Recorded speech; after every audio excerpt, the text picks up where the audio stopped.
Bonsoir. Normalement j'arriverai à sortir cette vidéo en janvier, donc je souhaite une bonne année à tout le monde, mes meilleurs vœux, en espérant que vous avez passé des chouettes fêtes de fin d'année. Pour cette première vidéo de 2024, on va essayer de faire un retour de l'année précédente, essentiellement en termes de jeux de plateau et de jeux de rôle. On fera un rapide top et flop de ce que j'ai pu essayer, et ensuite on verra les projets que j'aimerais bien mener à terme. Projets que ce soit pour la chaîne ou alors plutôt des trucs personnels. Alors on va commencer par faire un petit bilan de cette année. Côté jeu de rôle déjà, j'ai mené beaucoup de parties. J'ai repris les campagnes de Forbidden Lands et de Patient 13. D'ailleurs j'ai tué dans l'œuf les vidéos de retour de session de campagne. J'ai fait pas mal de one-shot sur des jeux différents depuis que je débutais ces campagnes. Ça demande mine de rien pas mal de taf, du coup moins de temps pour faire des comptes rendus. J'ai pas totalement abandonné l'idée, mais c'est ce qui fait pourquoi aussi que cette année je vais peut-être me concentrer sur 2 voire 3 autres jeux maximum pour mes one-shots, en plus de continuer ces campagnes en parallèle. Là comme ça j'aimerais bien faire The Sprawl, Notes ou Mutant Year Zero, à voir. Peut-être une campagne solo de vampire aussi, tiens. Ça c'est un truc qui me trotte en tête. En tant que joueur, j'ai terminé ma seule campagne que je faisais avec John en solo, qui était mes seules parties de jeu de rôle en tant que joueur. C'était vraiment trop cool, même si mon personnage n'a pas trop bien fini. D'ailleurs, si vous voulez aller écouter, on l'a enregistré entièrement, je vous mettrai le lien de la playlist dans la description. Et du coup là, pour cette année, on devait partir sur Symbaroum, j'avais hâte, mais là, on a échangé aujourd'hui avec John, il doit me parler d'autres choses qu'il a prévues. On va voir. En plus de ça, j'ai toujours le rôle de président d'une asso de jeu de rôle. On est entre 50 et 60 membres, et entre la gestion, les événements, ça demande pas mal de travail. On a fait aussi des sessions découvertes et d'initiation, notamment lors de la sortie du film Donjons et Dragons. On fait des conventions où on tient des stands où on présente le jeu de rôle, mais aussi les jeux de plateau. Et on est également ouvert quasiment tous les samedis et dimanches. Ça fait beaucoup de boulot encore une fois, mais je me plains pas parce que c'est quand même quelque chose de très gratifiant. Côté jeux de plateau, j'ai vraiment beaucoup joué, j'en suis très content. 437 parties référencées l'année dernière sur 210 jeux différents. Et à part 2 ou 3, toutes ont été faites en présentiel. Petit bémol cependant, sur les 210 jeux différents, j'aimerais cette année faire autant de parties mais sur beaucoup moins de jeux, pour justement aller plus en profondeur dans ce que j'ai déjà. J'ai vu qu'il y a un truc qui tournait pas mal sur Facebook, là on va essayer de tenter le challenge 25 jeux joués 5 fois. On va voir. J'ai de la chance d'être extrêmement bien entouré en termes de joueurs, déjà grâce aux assos que je fréquente toutes les semaines, que ça soit la mienne entre guillemets ou une autre, mais j'ai surtout 5 joueurs réguliers autour de moi, que j'embrasse d'ailleurs s'ils regardent. D'abord il y a Vincent et Patrick qui sont des gros joueurs avec eux aussi une belle collection de jeux. On fait principalement des jeux experts et je découvre pas mal de pépites grâce à eux. Ensuite il y a Fabien et Benoît qui eux sont pas vraiment des ludistes. Ils n'ont pas de jeu et vraiment ils jouent que quand je leur propose. Et pourtant c'est toujours un challenge les parties avec eux, peu importe le niveau du jeu. Peu importe le style, n'importe quel jeu que je leur mets sur la table, ils sont toujours chauds. Et enfin il y a Lucie, celle avec qui j'ai joué le plus cette année, grâce à qui j'ai pu découvrir et essayer beaucoup de jeux, principalement à 2, mais qui vient régulièrement sur les tables que je fais avec les 4 compères précédemment cités. En plus de ça, j'ai acheté une grande table pour mon salon. Ça fait du bien parce que certains jeux, ça débordait quand même pas mal. C'est entre autres Nucleum qui m'a fait décider d'en prendre une plus grande. Autre bémol de ce bilan qui fait écho un peu aux 210 jeux joués, c'est que j'en ai beaucoup trop acheté.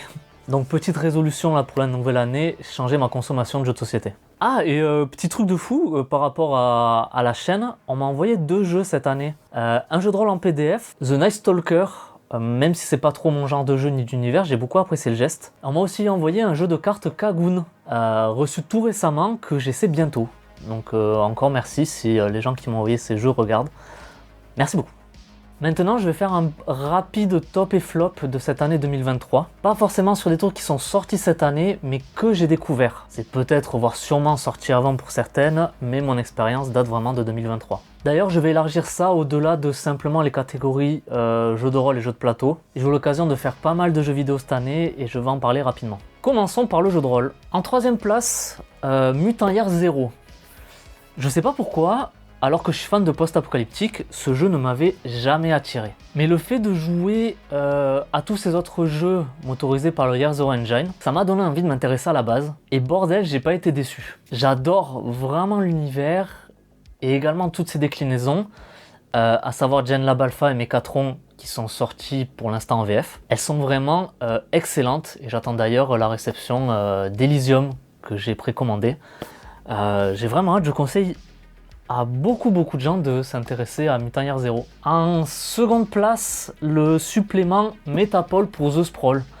The Sprawl, c'est un PBTA qui permet d'émuler du cyberpunk, en gros. Sauf que The Sprawl, c'est vraiment simplement des règles, un système très complet qui donne beaucoup de matière, beaucoup de background, qui permet vraiment d'avoir de la matière pour construire quelque chose, un univers autour, mais qui n'en donne pas à proprement parler. Metapol, ça corrige totalement, si on peut appeler ça un défaut de The Sprawl, en proposant 7 settings vraiment tous différents et à la lecture, les conurbations que ça met en avant, elles sont vraiment toutes folles. En plus de ça, ça donne des règles pour pouvoir jouer en one shot, ce que les règles de base de The Sprawl ne permettent pas, entre guillemets, sans adaptation en tout cas. Là, toutes les adaptations sont amenées directement. Elles sont très simples en plus. Et en plus de ça, il y a 2 campagnes là-dedans, dont Mémoire vive avec son concept de mémoire et de rêve à l'Inception que je trouve absolument formidable. Je pense que ça sera la prochaine que je vais faire jouer. Donc voilà, si le cyberpunk ça vous branche mais que Cyberpunk Red, c'est trop touffu, je vous conseille The Sprawl et Metapol.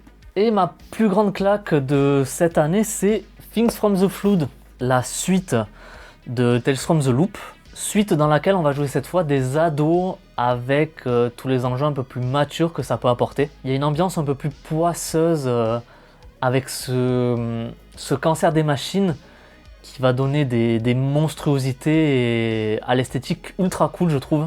Les illustrations sont méga inspirantes. D'ailleurs, les artbooks de la série sont incroyables. Mais ça, on y reviendra dans une autre vidéo. Donc voilà, grosse surprise pour moi cette année. J'espère que Free League va étoffer la gamme et que ça sera suivi par Arcane. Et avec toujours ce système Year Zero Engine que j'ai assez dit mais que j'adore. Côté flop, ça va être en 3ème position la campagne La mine oubliée de Fancreux pour Donjons et Dragons 5ème édition. Je voulais faire une campagne assez courte avant de me lancer dans la préparation de la malédiction de Strahd. En plus, je voyais ici et là que la mine de Fancreux était vraiment considérée comme une des meilleures campagnes. Mais j'ai trouvé que beaucoup de trucs n'allaient pas. Par exemple, à partir du moment où on arrive à Phandaline, on est obligé d'aller pex à droite à gauche comme dans un jeu vidéo.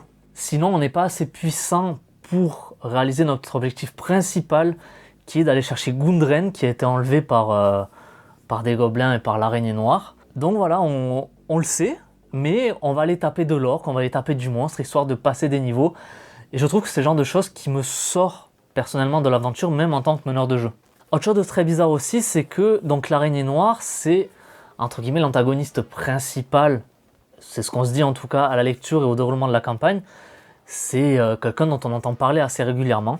Et une fois qu'on la trouve, on se rend compte que bon, c'est quand même un elfe noir ou un drow qui est quand même à la tête d'une petite bande d'orques assez costaud, mais qui est coincé d'un côté de la mine par un petit crâne volant qui les empêche de passer pour aller atteindre leur objectif.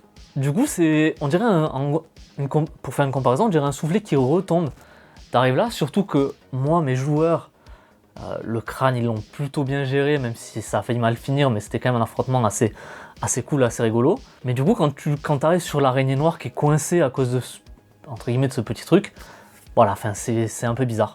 Bien sûr, à la lecture, peut-être j'aurais pu m'en rendre compte et j'aurais pu modifier ça en amont, mais je trouve que Donjons et Dragons est tellement énergivore dans sa préparation et dans sa maîtrise que j'avais vraiment pas envie de faire ça. Du coup, le jeu m'est un peu tombé des mains à la fin de la campagne et j'ai pas retouché. Du coup, la malédiction de Strahd, on verra. Peut-être je garderai le setting mais pour un autre jeu. Mais bon, à voir. Flop numéro 2, c'est Zombicide Chronicles. Je vais pas trop m'attarder dessus, j'en ai déjà fait une vidéo. Je dis pas que c'est un mauvais jeu, je m'attendais simplement à autre chose. Sûrement un truc plus rapide et fun à mettre en place, et je trouve que c'est pas vraiment le cas. Donc voilà, simplement, c'est pas pour moi. Et plus gros flop pour moi de cette année 2023, c'est le livre des joueurs de Notes. Là aussi, j'ai fait une vidéo argumentée entière sur ce bouquin. Rapidement, je pense simplement que c'est pas le genre de produit que je trouve pertinent, alors que j'adore sincèrement le reste de la gamme. Côté jeu de plateau, mon numéro 3 des tops, ça va être Château Blanc. De l'expert condensé en 9 actions qui demandent d'optimiser chaque décision. vraiment une petite claque de cette année. J'ai adoré, en plus c'est beau, c'est court et ça rentre dans une petite boîte. Vraiment, je trouve qu'il y a beaucoup de gens qui devraient s'inspirer de Château Blanc. En 2, ça va être la Familia. La Familia, c'est un peu des sensations que j'avais jamais eues en termes de jeu avant. C'est de la pose d'ouvrier mêlée à de la confrontation et à de la prise de territoire. Tout ça en 2v2, j'avais vraiment énormément d'attentes sur ce jeu. Surtout que personnellement, je trouve le thème de guerre mafieuse absolument attrayant et absolument fun, malgré des petits reproches qui lui ont été faits par rapport à ça. Et bordel que c'est jouissif. Et c'est aussi jouissif que prise de tête en fait. Mais voir que les actions qu'on a programmées vont fonctionner comme prévu, en plus de contrecarrer les plans adverses, c'est une sensation ultra satisfaisante et que j'ai rarement dans d'autres jeux. Et voilà, on se prête énormément au thème, enfin vraiment il n'y a que du plus pour moi la Familia. J'espère en faire beaucoup cette année. Et en premier, ça va être Nekojima. Je suis, je dirais, un gros joueur. J'aime la pose d'ouvrier, les jeux experts, tout ça. Cette année, par exemple, j'ai adoré découvrir Nucleum, Amalfi, Iki. Mais si je mets Nekojima en 1, donc un jeu d'adresse familiale dans lequel on va devoir empiler des poteaux reliés par des câbles, c'est qu'en plus de le trouver ultra fun, c'est surtout que je puis jouer avec ma maman. Et ça, c'est juste impossible à détrôner. Coucou maman. Les flops maintenant, en numéro 3, ça va être Kanban EV. Un Vital Lacerda en flop. C'est pas le seul que j'ai essayé cette année. J'avais aussi découvert The Gallerist, que j'avais beaucoup apprécié. Mais Kanban a plusieurs trucs qui me dérangent malgré objectivement des tas de bonnes idées et un thème qui me branche. Généralement, tout ce qui est thème industriel, c'est quelque chose, je sais pas pourquoi, qui m'attire. Mais déjà, j'ai l'impression qu'il y a une séquence d'action obligatoire à faire pour optimiser ses points. Et après ça, il y a le calcul des améliorations des pièces de chaque voiture qui est inutilement fouillé et compliqué. Je vais pas trop m'attarder là-dessus, on a fait une vidéo avec Patrick et Vincent où on en parle un peu plus longuement, donc je vous laisse aller la regarder. En second, Earth qui est un des rares jeux que j'ai revendu cette année, et qui est un jeu que j'ai voulu aimer, vraiment. Le fait de construire une île pour la rendre vivable en répondant aux besoins de certains animaux, c'est quelque chose que je trouvais vraiment intéressant sur le papier, mais en jeu c'est vraiment pas excitant. On joue dans son coin, c'est cool de faire des combos, son petit moteur, mais je trouve que quand tu arrives à vraiment faire ton moteur, tu fais trop de trucs à la fois. Ça peut t'arriver d'avoir beaucoup de cartes en main si t'as pas d'autres cartes qui te permettent de les défausser. Plus le thème qui disparaît au bout de 2 minutes de jeu, enfin voilà, une vraie petite déception. Et en 1, c'est Great Western Nouvelle-Zélande. Le jeu de base, Great Western, ça fait partie, je pense, d'un de mes jeux préférés. Et quand je voyais que certains joueurs qualifiaient Nouvelle-Zélande de version améliorée du jeu de base, j'ai eu vraiment beaucoup de hype, et je pense un peu trop. La partie était plaisante, je regrette pas d'y avoir joué, mais clairement pour moi, ça ne vaut pas le jeu de base. Je trouve qu'il y a trop de trucs, il y a trop de cartes différentes, du coup qui sortent dans ton deck, mais tu sais pas quand. Donc c'est au petit bonheur la chance. Le type d'ouvrier en plus, le bateau que je trouve pas spécialement mieux que Ruée vers le Nord. Enfin voilà, j'ai pas trop compris tout cet engouement autour du jeu. Je suis juste très bien content du coup d'avoir la seconde édition du jeu de base. D'ailleurs j'aime beaucoup y jouer avec ou sans l'extension de Ruée vers le Nord, du coup ça permet de renouveler un peu les parties. C'est très cool. Et du coup, dernier top et flop qui va concerner les jeux vidéo. Cette année j'ai eu le temps d'en faire pas mal et j'aimerais partager simplement mes ressentis sur certains de ces jeux. En top 3, ça va être Returnal. Le jeu pour lequel je voulais à la base acheter une PS5. Et vraiment, quel bonheur lors de l'annonce de sa sortie PC. J'adore les roguelikes et en voir un sortir sur ce thème avec un tel niveau de polish, c'est ouf. Et j'ai trouvé le jeu incroyable. Son gameplay au top, mais putain, sa musique. C'est le genre de choses qui pour moi vont totalement embellir une expérience.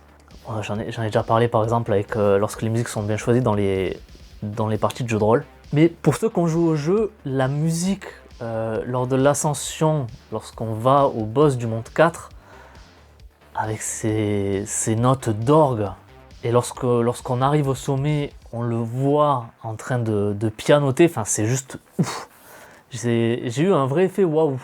J'ai eu le même effet qu'avec le boss final de Dark Souls 1, Gwen, Le Seigneur des Cendres, qui a une musique tellement belle que, comme là, pour ce boss de Returnal, j'attendais à la fin, avant de le tuer, pour pouvoir profiter encore un peu de la musique. C'est... Enfin, essayez-le. Vous allez voir, c'est vraiment, vraiment chouette. Et puis c'est pas si dur qu'on le dit. Je suis pas un gros joueur de jeux vidéo, pourtant j'en ai vu la fin assez rapidement. Donc voilà, c'est vraiment pas si dur que ce qu'on peut lire ici et là. En numéro 2, ça va être The Last of Us 2.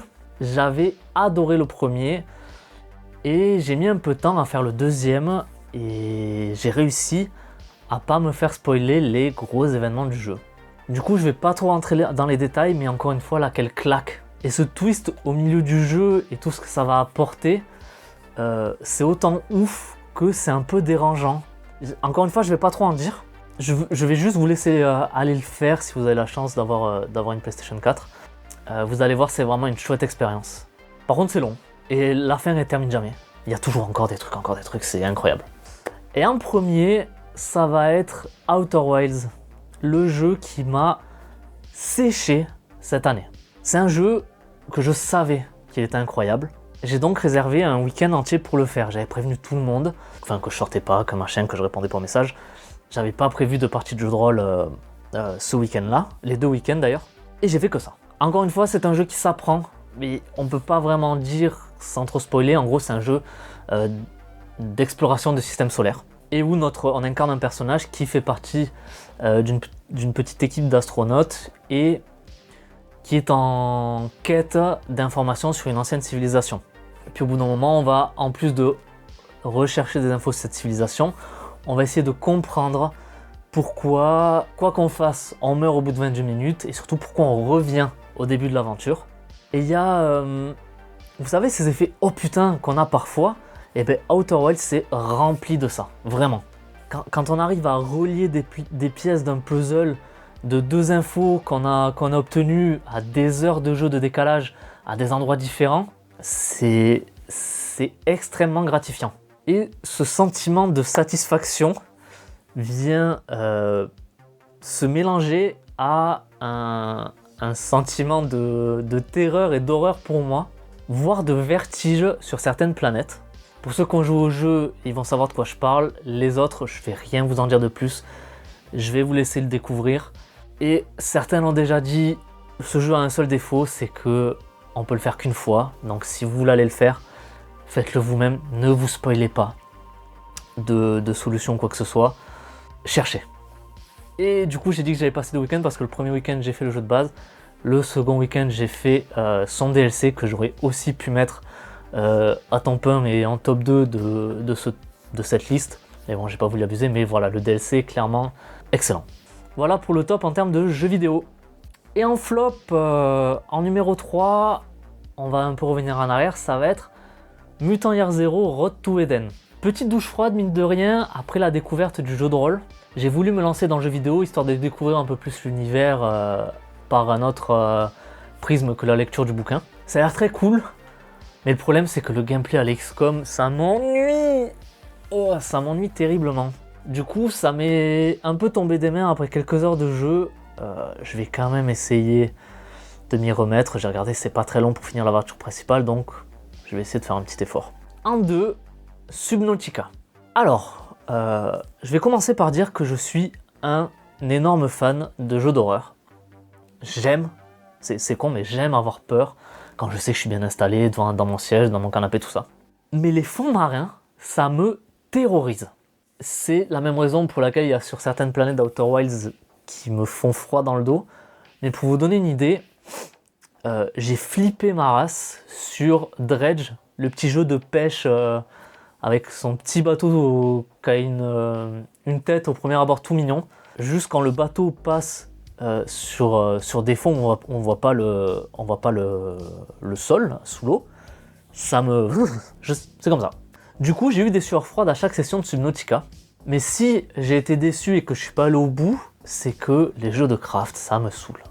Laisse-moi explorer tranquille et m'oblige pas à aller ramasser 36 cailloux qui vont me servir à crafter un item qui lui va me servir à aller ramasser 36 autres cailloux. Et le pire, c'est que je sais que le jeu a tellement plus à offrir que ça, mais J'ai pas envie. Et en numéro 1, ça va être Hogwarts Legacy. Alors, j'ai grandi avec les films Harry Potter lors de mon adolescence. Je suis né en 90. Et lorsque j'étais petit, j'avais même lu les 5 premiers bouquins.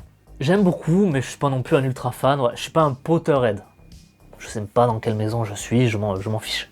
Et Hogwarts Legacy passait la découverte du jeu de Poudlard, qui est magnifique, l'ambiance de Poudlard elle est incroyable, de ses environs. Il y a tous les poncifs des mondes ouverts que je déteste qui t'arrivent sur la gueule. Les quêtes secondaires insignifiantes qui n'ont aucun sens par rapport à l'univers, du farming à la con, des rencontres aléatoires sans aucune saveur, du non-sens total quant à l'utilisation des sorts interdits dans l'école. Je comprends qu'on puisse aimer, mais c'est plein de petits trucs qui me sortent du jeu. En plus, il est vraiment trop long, donc j'ai vite lâché. Donc voilà, c'est tout pour les tops et flops de 2023. Côté projet pour cette année, donc déjà, on va continuer les campagnes en cours, Forbidden Lands et Patient 13. Peut-être en lancer une troisième si je me perds pas dans trop de one-shot encore une fois. Et ce sera une courte de toute façon, que j'espère pouvoir faire chez moi. Je me suis fait une petite installation assez cool dans une pièce, donc j'aimerais pouvoir en profiter. Donc sûrement The Sprawl, ou le solo de vampire, tiens, pourquoi pas. Autre projet, à la fin du mois, on organise dans mon asso une des étapes du championnat de France Dark Nova, en partenariat avec Super Meeple. Donc ça c'est très cool, je suis très content de faire ça, je l'avais déjà fait l'année dernière. Ensuite c'est plutôt des bonnes résolutions que réellement des projets. Mais déjà faire ce challenge 25 jeux joués au moins 5 fois, ça me tient à cœur. Et essayer de changer ma consommation de jeux de société en me détachant de ce qu'on appelle alors le FOMO, Fear of Missing Out, qui est le fait d'avoir peur de passer à côté d'un jeu et du coup de vouloir l'acheter. C'est quelque chose où j'ai mis le doigt dessus cette année et je me suis totalement retrouvé dedans. Donc pour l'année prochaine, on va essayer de changer ça. Ensuite, je me suis mis un petit objectif de réaliser un dessin par jour. Bon, un petit dessin au début, histoire de me créer une habitude. Pour l'instant, j'ai rempli ça. Bon, ils sont pas tous... Il y en a un, j'ai eu la flemme. Mais voilà, comme si j'avais déjà pas assez de trucs qui me prennent du temps. Pour la chaîne, je sais pas trop, j'ai pas vraiment d'idée. Quand j'ai envie de parler d'un truc, je le fais. J'aime bien faire ces petites vidéos. D'ailleurs, là, j'ai un peu changé l'éclairage. Ça a l'air un peu plus chaud, un peu plus cool, j'aime bien. Surtout que je m'étais acheté une caméra l'année dernière. Peut-être si je me motive, continuer les comptes rendus de campagne, à voir, je sais pas. Mais bon voilà, la chaîne j'aime bien la gérer comme ça. Je suis plutôt content du nombre d'abonnés, c'est cool, merci. Si peut-être reprendre la création d'un jeu basé sur le Year Zero Engine justement. J'aimerais bien faire un jeu d'horreur contemporaine ou cyberpunk, je sais pas. J'ai plein d'idées. Et du coup faire la création pas en vidéo, pourquoi pas. Ou alors la rédaction et la mise en page de certains scénarios que j'ai écrits. Et encore une fois, faire des vidéos de chaque étape de ce processus de création. Je vais voir. Ça va être vraiment quand l'envie m'en prendra et quand j'en aurai le temps aussi. Mais je pense que cette année, je vais essayer de me dégager pas mal de temps sur certains trucs qui en plus du temps, me prennent un peu la tête. Donc ça va être cool. Donc voilà. Bon, j'espère pas que cette vidéo sera utile parce qu'à mon avis, elle sera utile à personne. Mais pensez quand même à mettre un j'aime si ça vous a plu, à commenter si vous avez des trucs à dire et à vous abonner si c'est pas fait. C'était Cyril, tchuss!